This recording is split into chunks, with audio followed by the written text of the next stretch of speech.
35 anos de carreira só na TV, é isso? Peraí. O jornalismo, ele disse. Jornalismo, que eu comecei na Folha de São Paulo. Na TV, 31, porque eu comecei na MTV, na estreia da MTV. Famosa data 20 de outubro de 1990. Que foi tá bom com as datas aí. Não, mas isso aí vamos combinar. Isso era história, cara. Eu lembro, eu sei detalhes. A roupa que eu tava usando, a roupa que a Astrid tava usando, entende? A primeira música que tocou na MTV, que é claro que era Garota de Ipanema, com a Marina Lima, justamente. E eu lembro da segunda. A segunda era Delight Grooves in the Heart. Caralho! Essa mesmo. A terceira eu já não lembro, mas foi lá na Fundição Progresso. Cara, não dá pra esquecer esse dia. Aí realmente. E a MTV foi muito histórica, né? Pra TV em si, né? Cara, fundamental. Num grau que chegou a ter uma influência grande nas outras TVs abertas. Olhando pra trás, assim, é inacreditável você imaginar que uma TV que quase ninguém via era o UHF. Ninguém. Dá um Google aí pra vocês que é o TV UHF. Ninguém sabe o que é isso hoje em dia. Era uma frequência, tinha que pegar bombril mesmo, botar. Era mó trabalheiro pra assistir MTV. Super trabalho, né? E não tinha cabo ainda. Sim. Se considerar que era uma coisa que era tão difícil de ver e que fazia um barulho danado, é incrível a influência que ela teve mesmo, né? Tem muito a ver com... Comunicava demais com o jovem, aquela porra.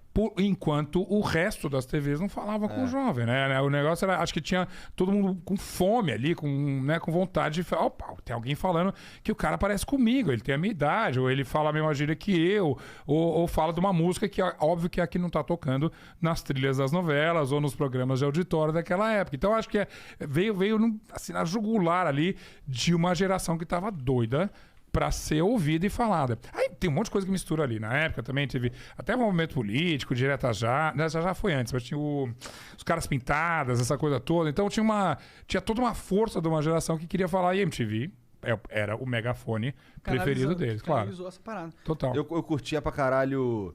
Mas assim, eu sou de 85, então em 1990 eu tinha 5 aninhos. Então... Não pensei, a estreia você não lembra, eu acho, né? Não lembro. Mas eu gostava de... O que eu achava muito foda na MTV é que, por exemplo, eu lembro que eu gostava de ver desenho. Aí eu sabia... Aí existia Beavis e Butthead. Pra mim aquilo era muito louco. Nossa, eu lembro de chegar as fitas do Beavis e Butthead e falar, não é possível, que isso? Cara, essa dia que era maravilhosa. E isso veio de um outro programa da MTV, posso estar confundindo aqui, que era de animação, que chamava Liquid Television. Não sei se o Beavis e Butthead era Liquid Television. Só sei que aquela era uma época de ouro de animação. Simpsons dessa época, começou a aparecer um monte de coisa bacana entre o final dos anos 80 e o final dos anos 90. E a gente viu, obviamente, sempre fora da curva, veio com aqueles caras underdogs, assim, né? Feios, encalhados, moleque... Uns imbecis, entende? Heróis nacionais.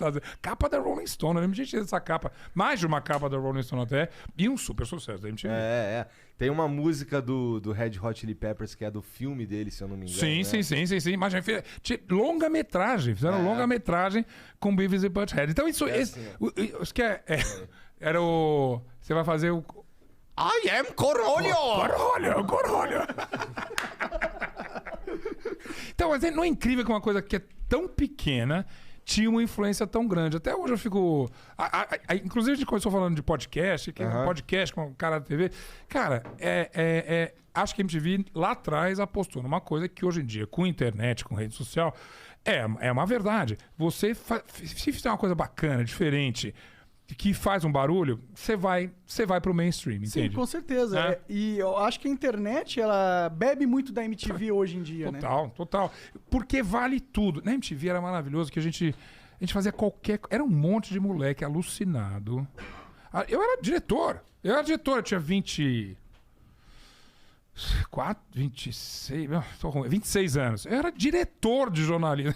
Tinha uma equipe, eu assinava contratos, não sei o quê. Então era uma molecada fazendo TV.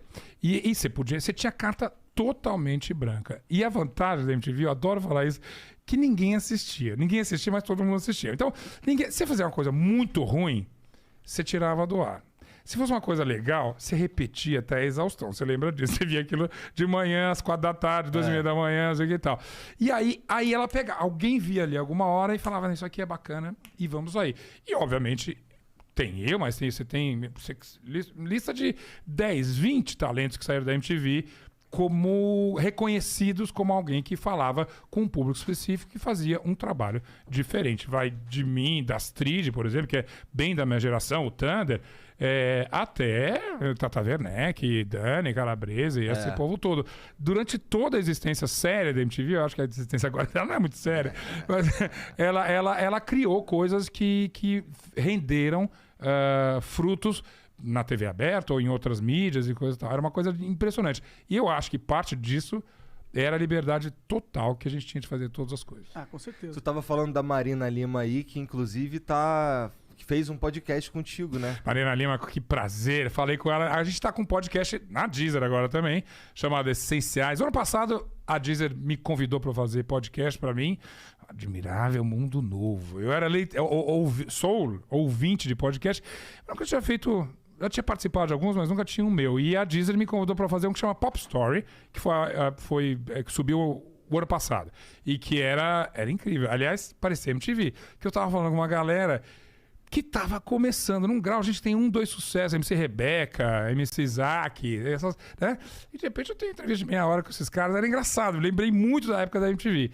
E aí, desse projeto, a Deezer me chamou para fazer o Essenciais esse ano, que é um podcast que já existia, já tinha tido uma primeira temporada, que é um passeio, assim, uma trajetória na carreira de alguns artistas essenciais, justamente, da música popular brasileira.